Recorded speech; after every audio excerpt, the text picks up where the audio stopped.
Morning and welcome to Gunner Shot. Today we're going to talk about Ukraine, Russia, and where it's going. And to converse with me on this and educate us about all this is a person who's stayed the best part of his life in Russia. And that's John Helmer, who's sitting next to me.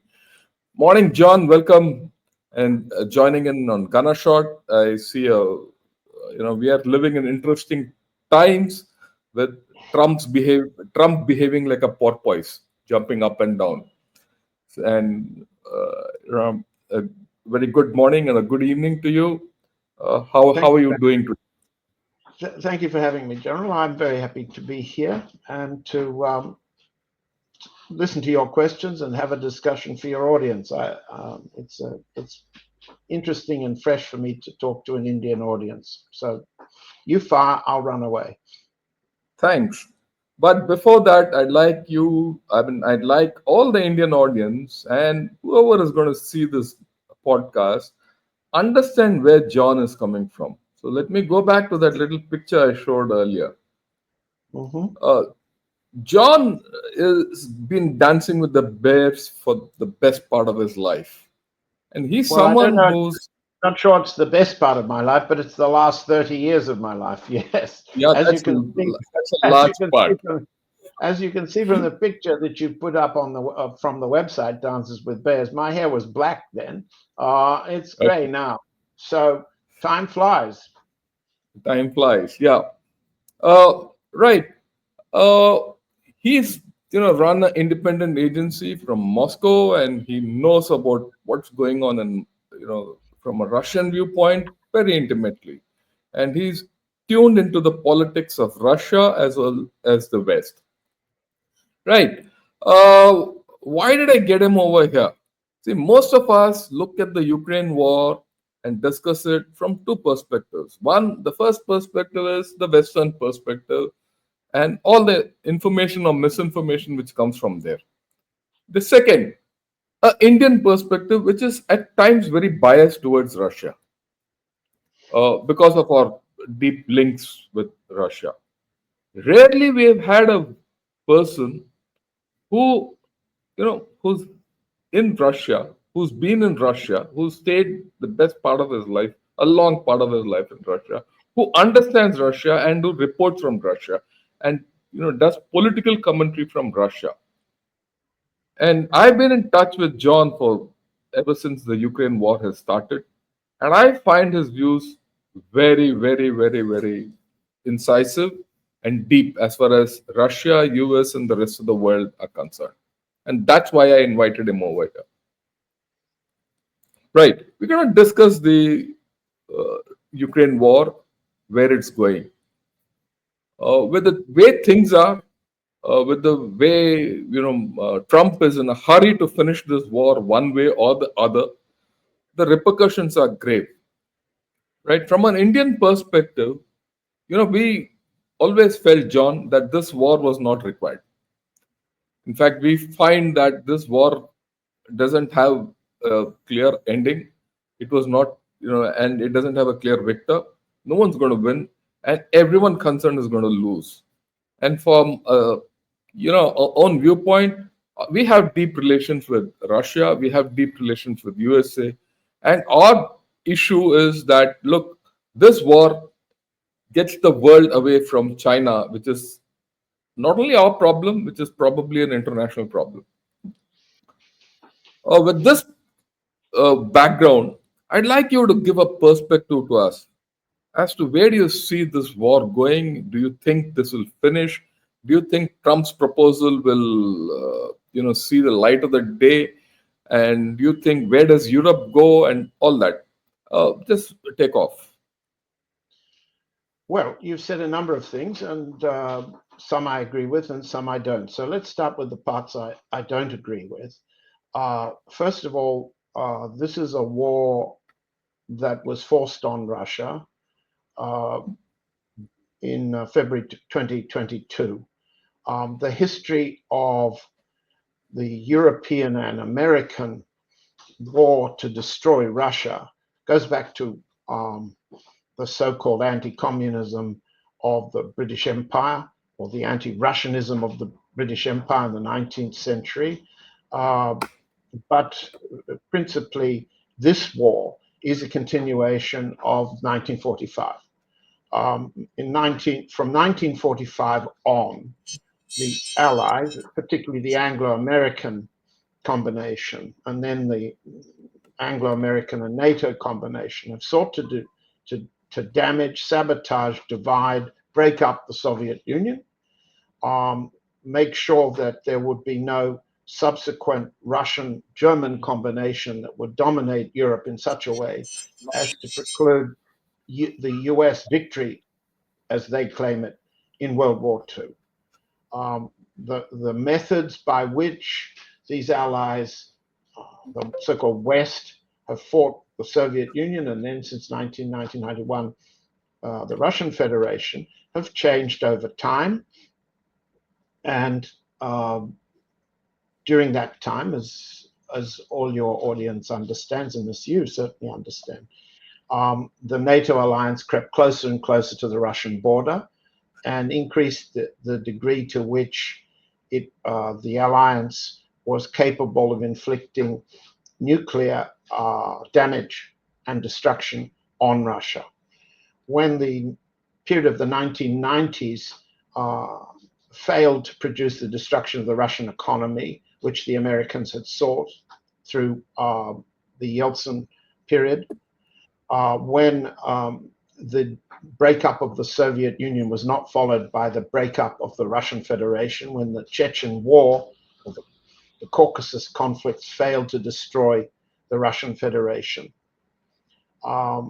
The attempts to mobilize the border conflicts, or the ability of the bordering states to penetrate Russia and destroy Russia, accelerated. And principally that's focused on the Ukraine, and the build-up of the Ukraine as a war fighting platform against Russia began in earnest just prior to the putsch of February 2014.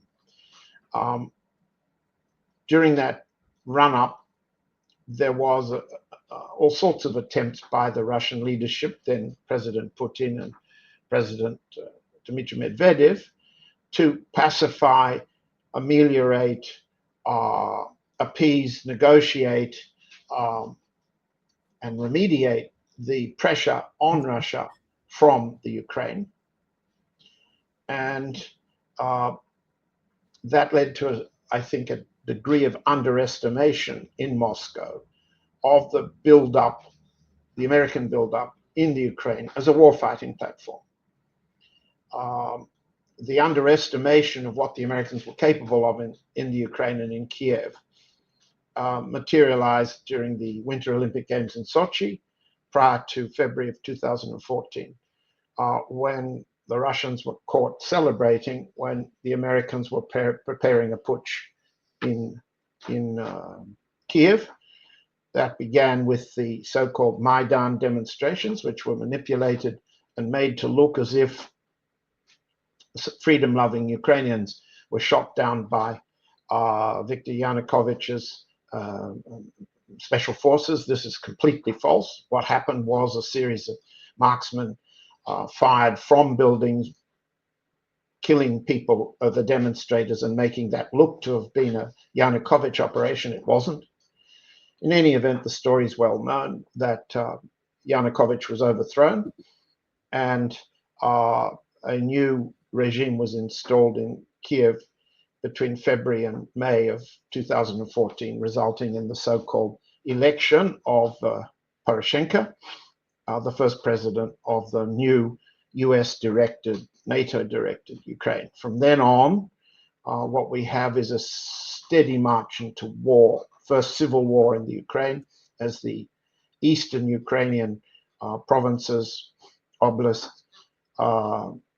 rebelled and sought to protect their culture and their Russian ties.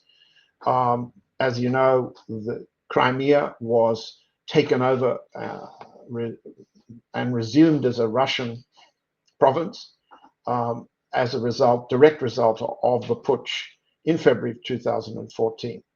So since 2014, we've had a steady buildup of warfighting capacity in the Ukraine, aimed at destroying Russia, aimed at attacking Russia. And the first task was to solidify Kiev's control over the east. And during the year 2014, Poroshenko, with US help, mobilized an army and a so-called anti-terrorist operation that was in fact a civil war army to destroy the eastern rebels in the Donbass.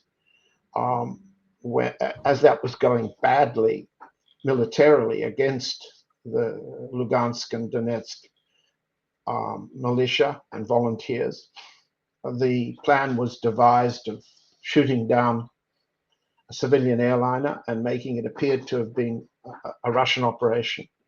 This was to have triggered a massive NATO military force and an intervention, which was planned to coincide with and follow the shoot down of Malaysian Airlines MH17, which was shot down to the deaths of more than 290 people, July of 2014. Initially, there was some doubt on the American side in President Obama's office as to who was responsible. Ultimately, and very quickly, largely due to the activities of Vice President Biden, the US and its allies, led by the British, began the sanctions operations against Russia that gradually accelerated from July of 2014 until the end of 2021. As the build-up, the fortification, the reinforcement, the equipping, militarily speaking, of the Ukrainian army moved eastward, grew, the Russians proposed in December 17, 2021, two treaties, one for Russian-US deconfliction, mutual security, and non-aggression, and a parallel pact between Russia and the NATO allies. The Foreign Ministry of Russia introduced those in Russian and English in December of 2021, as I've said. We'll come back to what they actually said in those pacts, because they are now again on the table and were in the background of last week's talks between President Macron of France and President Trump of the United States. But we'll come back to the detail of those pacts in a minute. Launching those, tabling those, was the last move the Russian side made to negotiate an end of war before war began. The provisions of the pact were summarily dismissed by the Biden administration and the particular Russia war fighters, Russia war haters, race haters, Anthony Blinken and Victoria Nuland at the State Department, principally. The NATO allies in Brussels dismissed the NATO proposals from Russia immediately, and we were on the road, a very short road to war, immediately after the New Year's holiday of January 2022. War started on February 24, 2022, but it was made inevitable when the Allies and the United States dismissed those two treaties. The Western press regularly refer to the beginning of this war as a full-scale invasion. That's nonsense, and you know better than anyone else, General, that you don't send less than 120,000 men, equipped as the Russians were, against an army of a fortified army of more than 500,000. you probably know the numbers better than me, but let's say that was the beginning. If you're a full-scale invader, you've got to outnumber the other side by at least 3 to 1, and maybe you've got a larger ratio, 5 to 1 in the circumstances. But the Russians came in with a deficit, a negative ratio of 5 to 1, 1 to 5. It was therefore called a special military operation, and still is, SVO in Russian. Why? Because President Putin understood and believed that a military strike could achieve a political objective quickly in Kiev, change the balance of political power in Kiev to achieve a peace settlement, a non-aggression settlement, a resolution of the particular impending military threats to Russia quickly. That was a miscalculation by President Putin. It's unclear whether the general staff shared his miscalculation and misjudgment. It's clear that some of the intelligence reports, particularly the Foreign Intelligence Service, SVR, thought that a special forces operation in Kiev, outside of Kiev, would trigger a rebellion by the Ukrainian general staff against Zelensky as the president, replace the president with a command that would be more amenable to working out a deal with Russia. In fact, what happened was, as you know, that the Russian special forces were dropped into Antonov Airport, a military airport next to the construction of the Antonov Air Factory. What was known as the Battle of the Antonov Airport, or the Battle of Hostomel, the place, turned into a rout for the Russians. At least 300 of the paratroops or special forces were killed. And the Russian attempt to trigger a political change was a total failure and a military disaster, small one, but a significant one to begin with. That left the columns of Russian tanks and armor, which had followed towards Kiev, stranded without being able to go forward and without wishing to appear to retreat. They weren't under attack, but the miscalculation of the Battle of Antonov, the tactical defeat, led to some strategic reevaluation. And what then followed was the so-called Istanbul negotiations.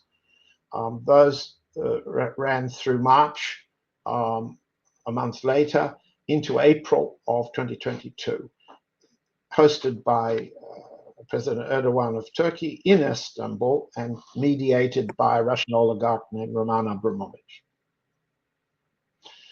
The terms of Istanbul agreement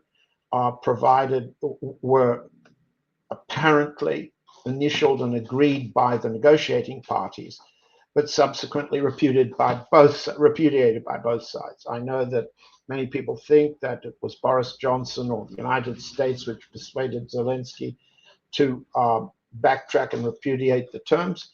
In fact, whether that was true or false, on the Russian side, the terms were extremely disadvantageous to the Russian side and didn't resolve the underlying security risks of this very well entrenched and very well equipped Ukrainian army.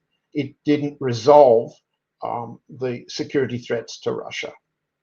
And it didn't improve significantly the long-term security of the Donbass, the Lugansk and Donetsk regions.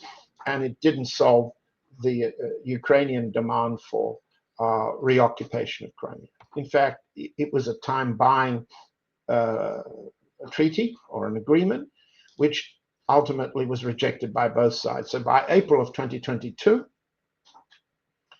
I would say that the political calculations of the Kremlin had been significantly, let's say strategically, defeated and had to be reformed reformulated, mistakes understood and accepted, and from then on, it was the general staff which planned military operations. So the war was then a military, principally a military operation in which the Russians had to cope with relatively small numbers against relatively high numbers and maximize their striking power by artillery, by long-range bombers, by missile and drones and so forth. And then what we've seen is a new form of warfare, the drone warfare,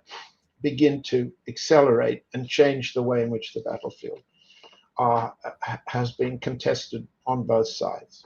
Well, I don't want to waste everybody's time. Where are we now? We are presently in a situation in which the Russian army has taken considerable casualties. There's no doubt about that. At the same time, the political support for the war is extraordinarily high.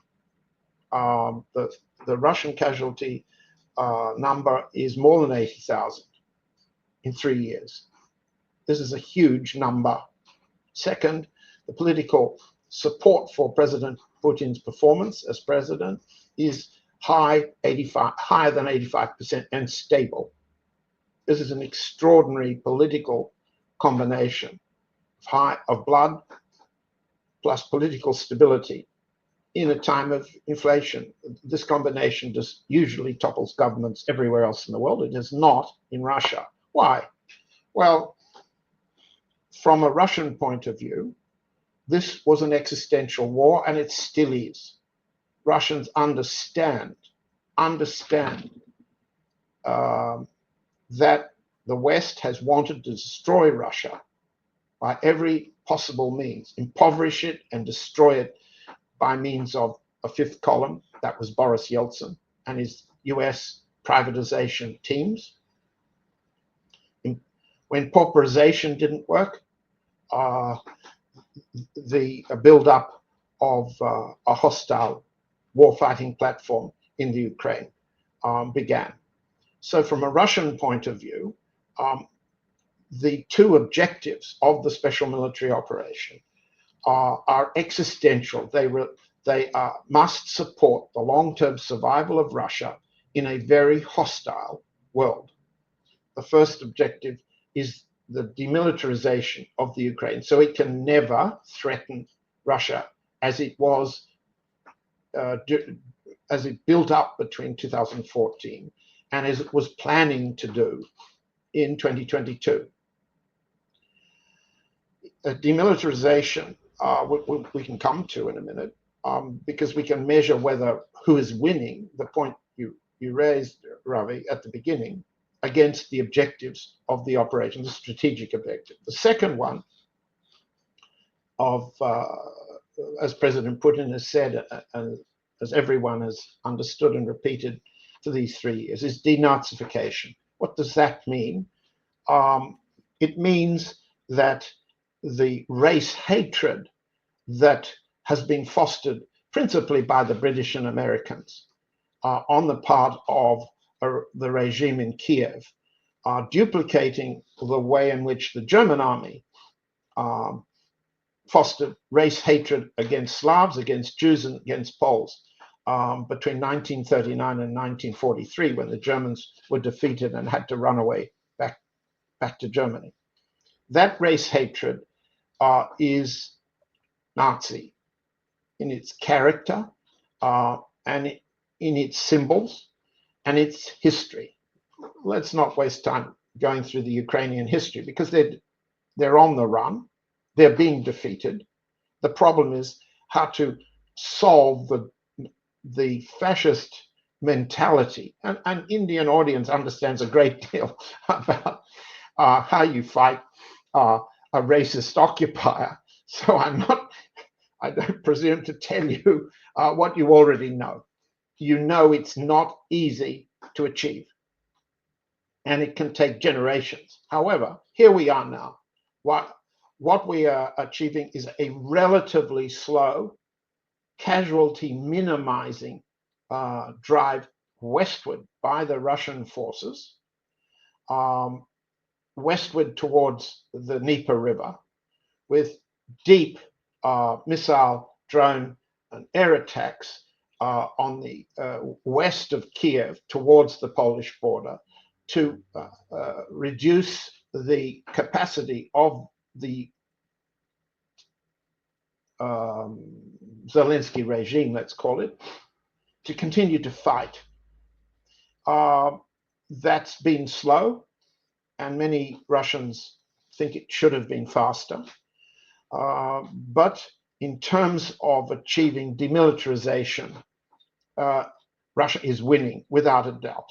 The Ukrainian army is destroyed, its capacity to fight severely limited now, its capacity to be resupplied by NATO and the United States diminished well below the capacity of Russia, which has learned to mobilize and produce in military terms far better than the combination of the NATO and the US allies. In terms of movement, it's slow. Victory would require a demilitarization and denazification that would involve not an armistice, not a ceasefire, but a capitulation, a change of regime in Kiev, and a zone of disengagement or demilitarized zone between the furthest westward line set by the Russian annexation of the four former Ukrainian regions, plus Crimea, and conceivably including Odessa. The demilitarized zone between the line westward at a depth at which, as Russians have patiently explained, there can be no capacity of long-range weapons, drones, artillery, rockets, and what have you, to strike either the westward regions of Russia or the hinterland of Russia, as the Ukrainians keep doing every day. So where are we? We still have a denazification objective because Zelensky's still in power and because the groups that support him remain in power, in command of both the general staff, the intelligence services, and so on. Denazification as an objective remains unwon. We have begun, the Russian side has begun direct negotiations now with the United States. And the question of how to convert gains on territory, objective of demilitarization, and political change required for denazification, those are questions we should be discussing. Those are the problems to be negotiated. But at this point, the negotiating initiative is Russian. The advantage on the ground is Russian. The existential requirement that's Russian is for demilitarization at least, and a change of regime in Kiev, and terms that would limit for the foreseeable future, 5, 10, 15 years, a generation, the capacity of the NATO allies and the United States to ever do this again to Russia. How's that for a summary? Yeah, I think that's great. So we are here, and as we all know that, the news channels say that, look, USA has flipped to Russia, and the US outreach to Russia is going on the same terms. In fact, the aspect of regime change in Kyiv is being achieved actually by Trump, and it's not being done by Russia. He's insisting on it in some form or the other. And he's also looking at some kind of demilitarization the way he it is. Of course, one doesn't know what Trump thinks. That's a different story. He might wake up tomorrow and think something completely different. But that's the way it is going. And so, with this kind of a uncertainty in the whole story, and I do see that the Russia has a clear military advantage. Can Russia convert this military advantage into a political victory? That's the point. Good point. Can can USA come to a solution with this problem or reach this end of the war or a, a prolonged ceasefire, as I might put it, because I don't see a political end to this whole story in a hurry. Can USA achieve that with whatever Trump is doing? Will the Europeans allow it?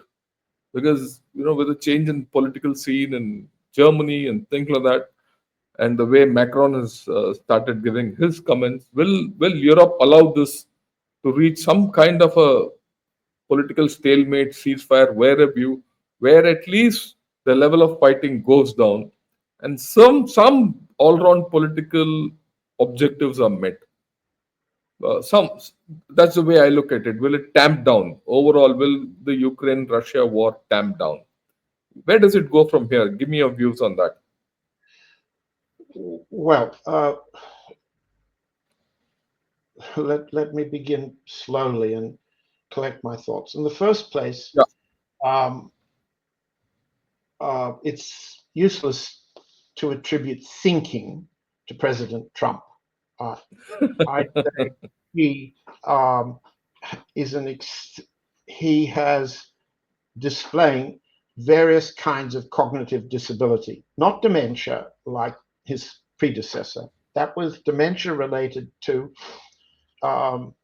Parkinson's disease. Trump has a number of psychoses, the most obvious of which, described as bluster, braggadocio, is megalomania. It comes with extremely short attention span, and he can't read. He can see pictures. He's briefed with pictures, not words. The subtlety required in your line of work or in my line of work, in diplomatic and military combination negotiations, is totally beyond him.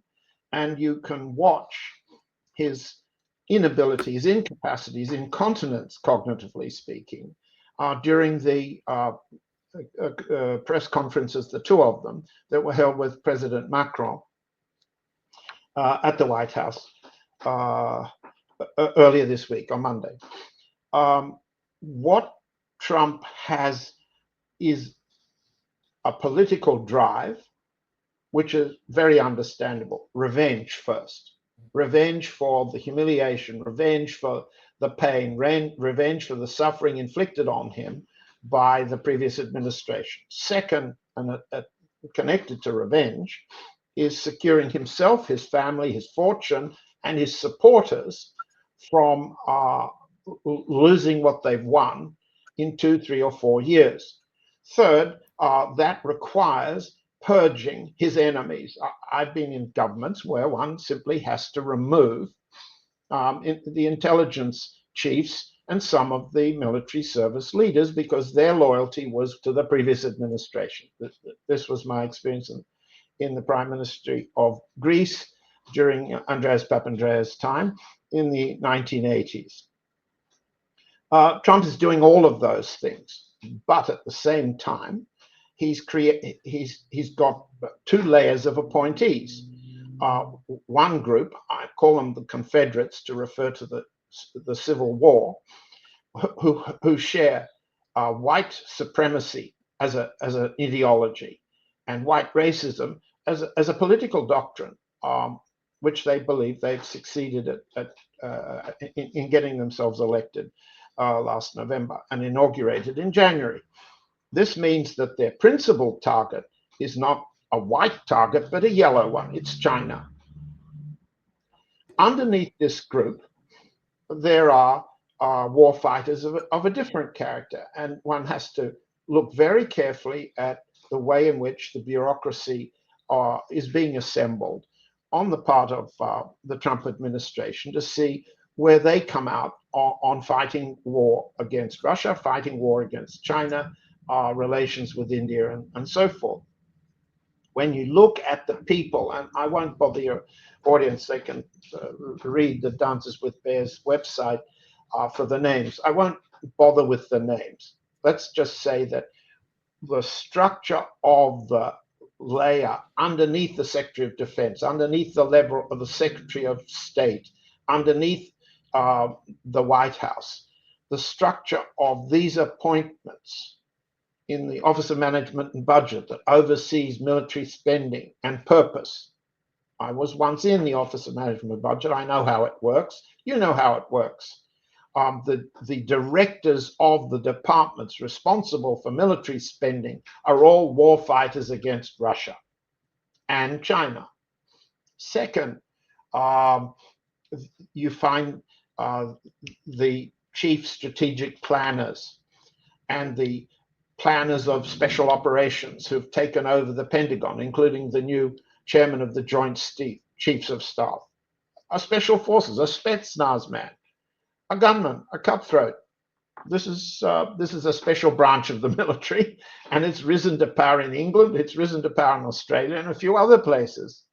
But when you've got this group, these have very limited strategic conceptions, and they fight against whoever they're told to fight against, and they are being Russia war fighters, China war fighters for their whole careers.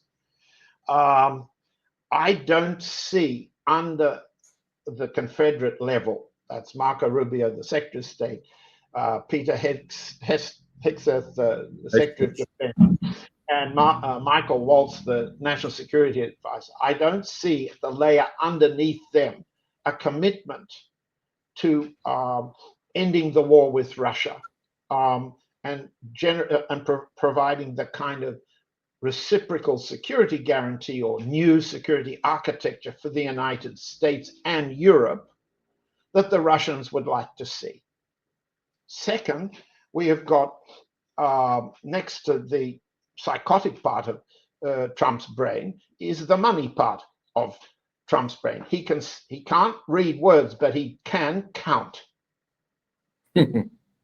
And the importance to him, this is called making a deal, transactional politics, blah, blah, blah. These are silly words. Basically, he's in business, and he's in business as president to enrich his supporters, to enrich his family, and to make sure that the political developments for which he's responsible, whether it's the Gulf of Mexico, now renamed America, or the Gaza Strip in Palestine, or Ukraine, all of these areas of war fighting or conflict have to be turned into money making. And we could spend a lot of time about analyzing how Trump is preparing to do that. And on the Russian side, there's a willingness to have a negotiator for money meet the Trump negotiator for money. And they've got names. Stephen Witkoff, or Witkoff, is the American who was in Riyadh last week. And his counterpart on Russian side, Kirill Dmitriev, has just been promoted, so he's got a ministerial rank too. This is money, negotiating with money to, quotes, make what Trump calls deals. Okay?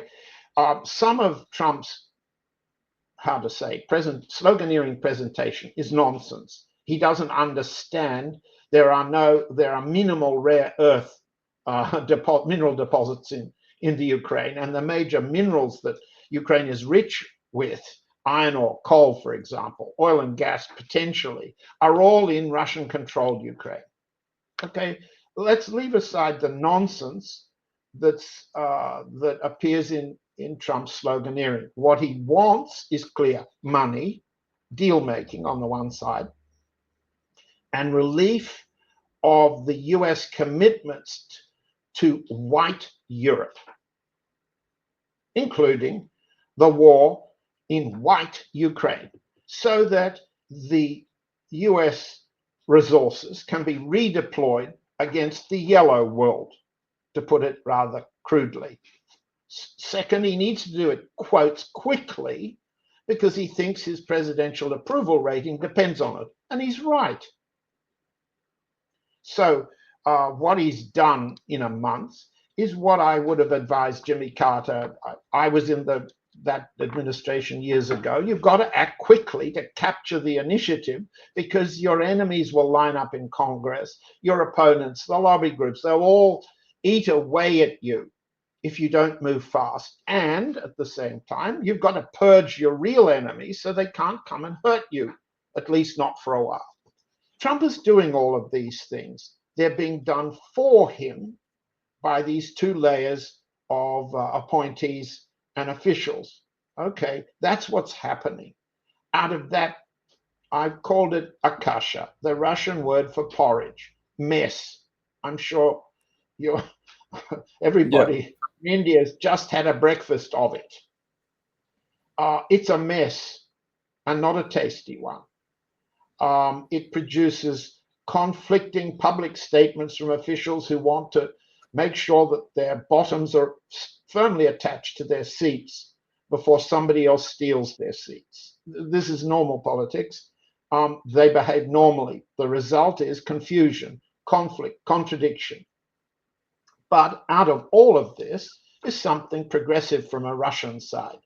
Unlike the previous regime, the Biden regime, these people appear to be talking peace with Russia. They want to restore normal diplomatic relations with Russia instead of closing embassies and harassing diplomats, turning off their electricity, making their plumbing not work, and so forth and so on. All of this normalization is positive. Can it be converted into an outcome for the war that Russia has on the table? Well, it might be. It needs talking and it needs time. It can't be grandstanding of the Trump variety, nor can it be lack the level of detail at which Trump's mind works. It can be fueled. His mind can be motivated by money. And that's exactly what's happening. I think I've just done a piece to show that the terms of what President Macron described as a partial agreement with President Trump do converge on a security framework that was contained in the Foreign Ministry Pacts of December 2021. One looks at the small print, and we don't look to Trump to understand the small print. He can't comprehend. And when Macron was describing what he meant by a European force assurance force backed by US military support, is compatible with what the Russian side tabled as a rollback of long-range threats to Russian security, principally nuclear, that was tabled back in 2021. I'm hopeful that the combination will lead to productive, detailed negotiations on this framework. In this situation, we have very interesting situation, Ravi. You've seen the press describing the readiness of the US to start closing bases. Camp Bondsteel in Kosovo might be one. There may be other bases from which the US may consider withdrawing. Not withdrawing nuclear weapons from England, not withdrawing nuclear weapons and bases from Germany, but withdrawing the forward areas. All we see is contradiction on the part of the Americans. For example, Hegseth, the Secretary of Defense, on the one hand, was in Europe to say American forces won't be here forever. Then he gets to Warsaw and says, I'd like, as a personal opinion, to put more forces, Americans, in Poland. Frankly, from a Russian point of view, it's not pleasant to have American tankers and their families sitting in Lithuania, Latvia, Poland, and Estonia. But they don't represent the existential threat that nuclear weapons at Regikovo, an Aegis missile base with dual capability in northern Poland, that's a real threat. Shatter that one and its counterpart, the Aegis base in Deveselu, which is in Romania, and then you really have got a major achievement from a Russian point of view in reducing long-term risk. Yeah. So you think they'll head somewhere there?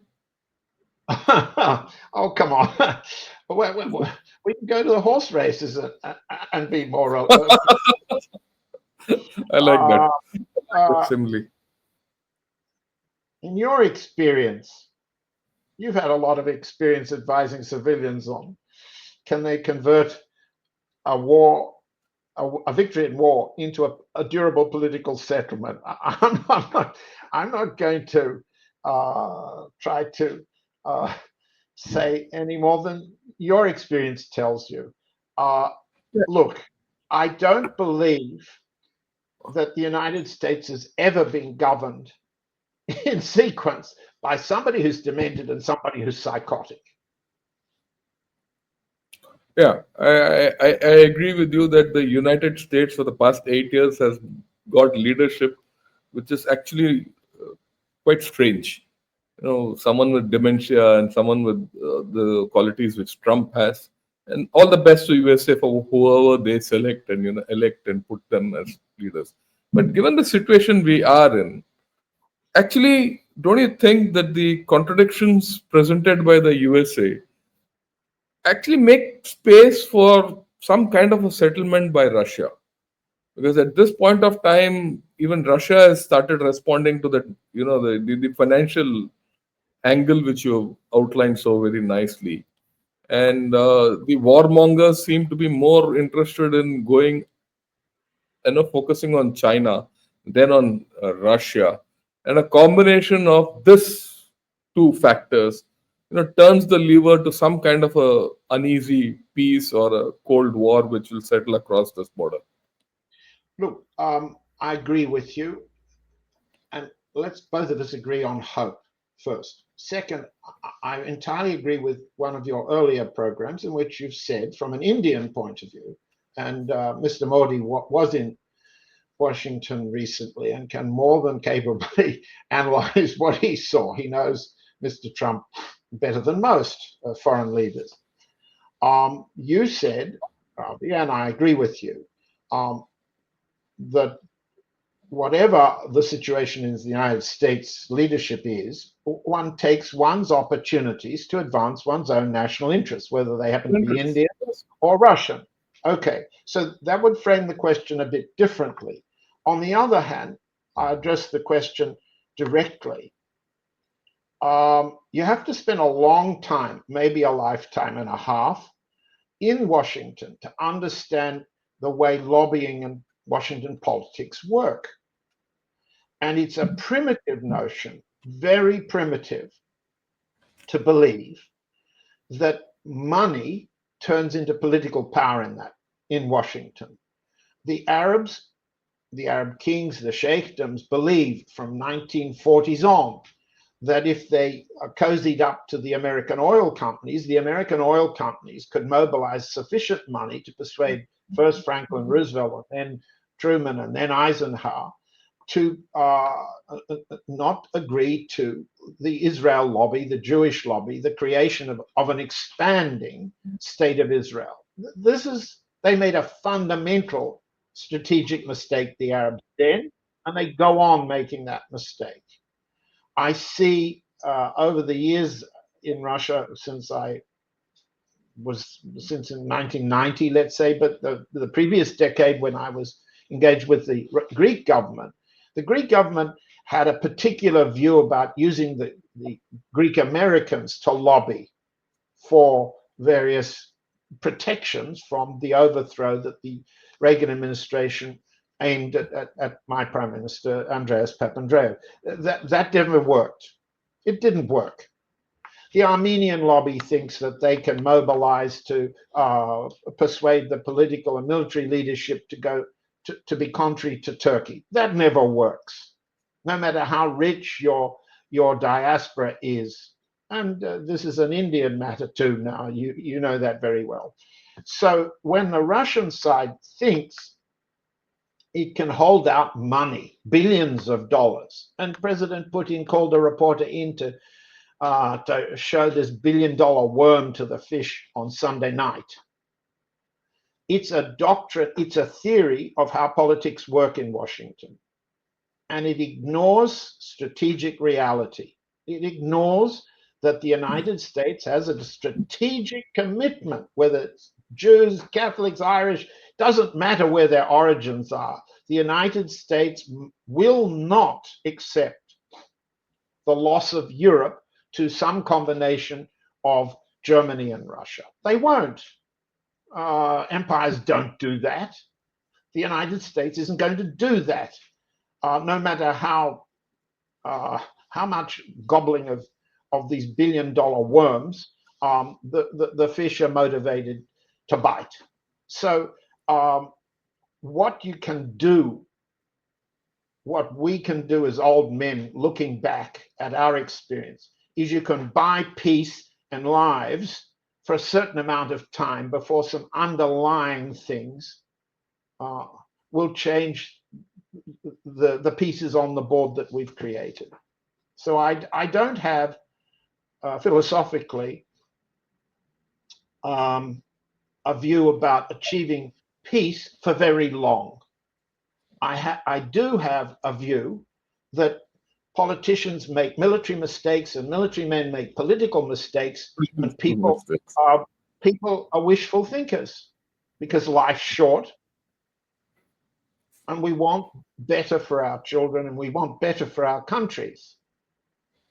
But at best, I'm hopeful that the present process can produce a viable security for Russia that'll last 5 to 10 years before the forces ranged against them now will try to go back to war. Right. I think if that happens, let me be very honest with you. If some kind of a security architecture comes between Russia, Ukraine, Europe, and USA, these four people, some kind of even if it's unstable, if it does come in, I think it will be a great achievement. And I go with you that it will be unstable. It might go up in smoke given any situation which will come up or incident which happens. But the fact remains, you see something on the horizon, and that's a positive way I'll put it across. And that gives us hope in India because, like I've always said, we understand the dynamics of what's happened between USA and Russia and the eastward expansion of NATO and all that. We've understood. We've always dealt with it. But for us, like I started, we wouldn't like Europe, Russia, and USA to be at war with each other. Because the real problem, as from our Indian perspective, lies in the Pacific. It lies across our Himalayas. It lies across our 3,200-kilometer border with China. And there we have a problem. And unless the Western Hemisphere is at peace, that problem can't be solved. So this is my view. Would you like to have any clarification on this? Otherwise, we'll call it a day. Well, we could say you've said a number of things, Ravi, that I understand from Indian point of view. you understand that Russia has long-standing good relations with India, which are under strain at the moment for all sorts of economic, commercial, political, and military reasons.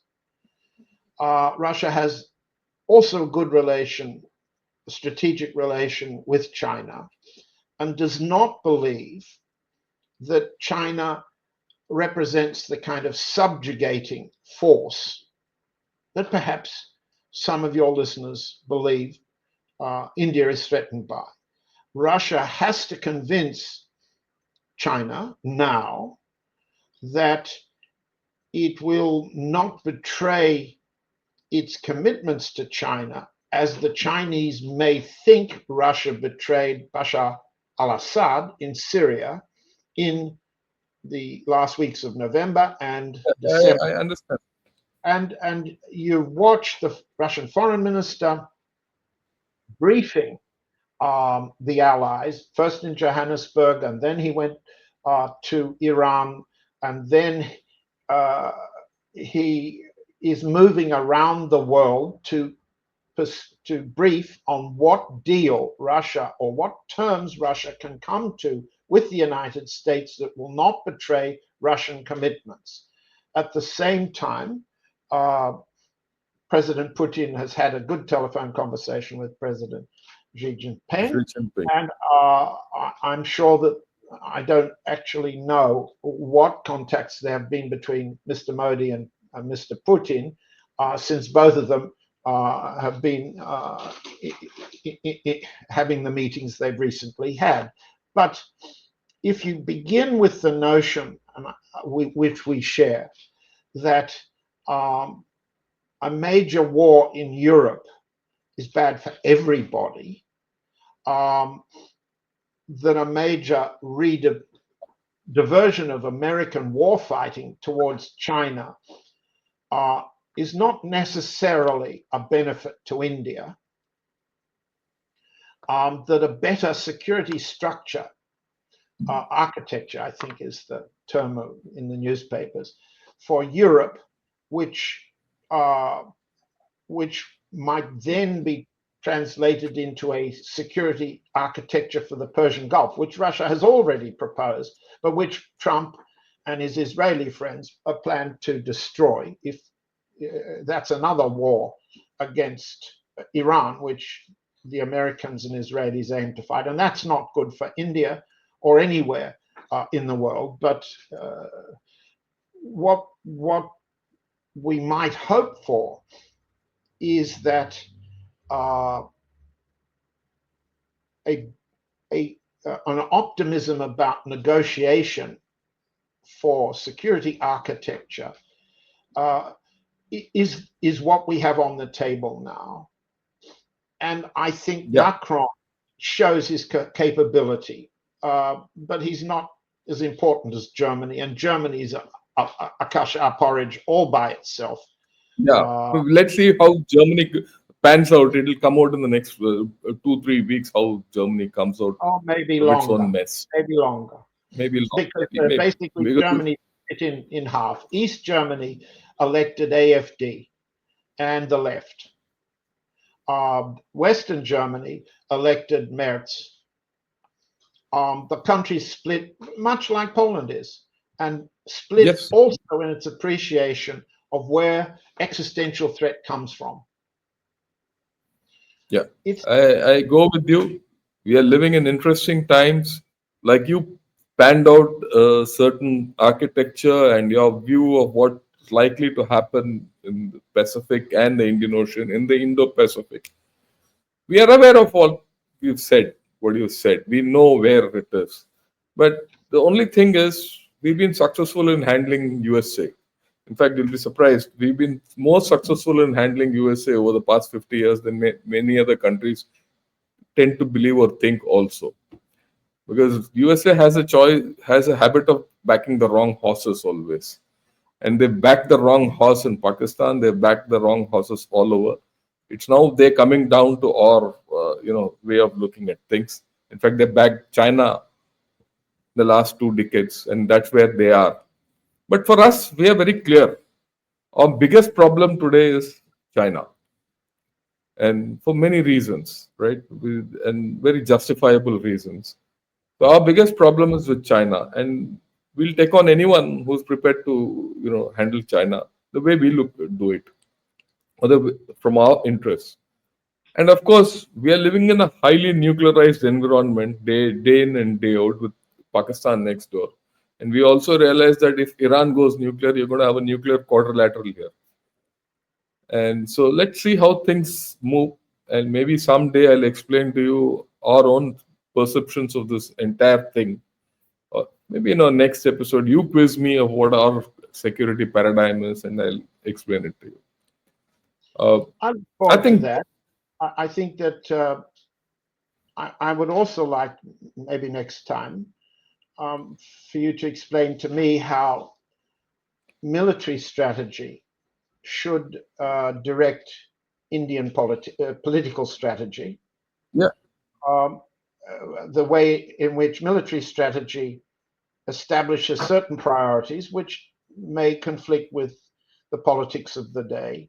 I can also tell you in parallel how the Russian general staff thinks versus the way the Kremlin thinks.